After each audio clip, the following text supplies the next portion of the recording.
तो बच्चों, सबसे पहले एक क्वेश्चन है। जैसा कि आप पिछली क्लास में पढ़े हैं सिंचाई के साधन, तो आप सभी को पता चल गया कि सिंचाई के साधन क्या होते हैं। तो इसमें एक क्वेश्चन आपसे हम पूछना चाहेंगे कि सिंचाई क्या है। आप लोग क्या बताएंगे इसका आंसर? सिंचाई क्या है ये आप लोग कौन बताएंगे?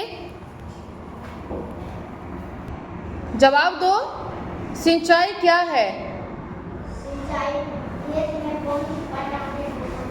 Very good. खेत में पानी को पटाना, खेत तक पानी को पहुंचाना ही सिंचाई कहलाता है। दूसरा क्वेश्चन हम आपसे पूछते हैं, सिंचाई की आवश्यकता क्यों पड़ती है?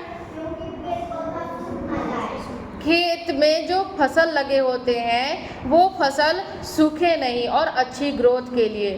ठीक है, तो जैसा कि बच्चों ने बताया कि मैम फसल को अच्छे से ग्रोथ कराने के लिए सिंचाई की आवश्यकता होती है। तो बच्चों, आज हम आपसे बताते हैं कि सिंचाई की आवश्यकता क्यों पड़ती है और सिंचाई क्या होता है।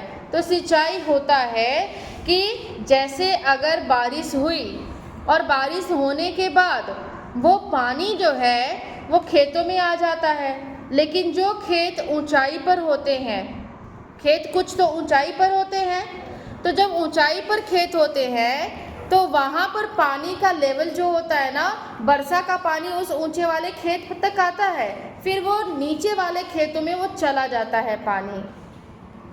एक दिन हो गया, 2 दिन हो गया, उस खेत का पानी क्या होता है, सूख जाता है। फिर उस खेत में जो फसल लगे होते हैं उनको पानी की आवश्यकता होती है।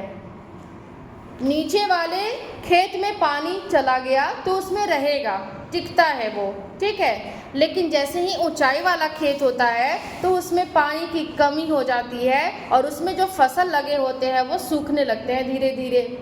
फसल में अच्छी ग्रोथ नहीं होती है, वो बड़े नहीं होते हैं, तो फल कहाँ से लगेगा?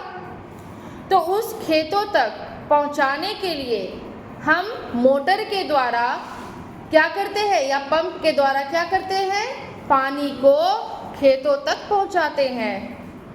नदी से हो, तालाब से हो, कुएं से हो, और आजकल तो जैसा आप सभी जानते हैं कि सरकार ने भी बहुत से ऐसे कुएं को खुदवा दिए हैं, ताकि किसान को जब भी ज़रूरत पड़ेगी तो वो वहाँ से क्या करेगा, पानी को मोटर के द्वारा पानी को वो अपने खेतों तक पहुंचा सकता है और अच्छी फसल उगा सकता है।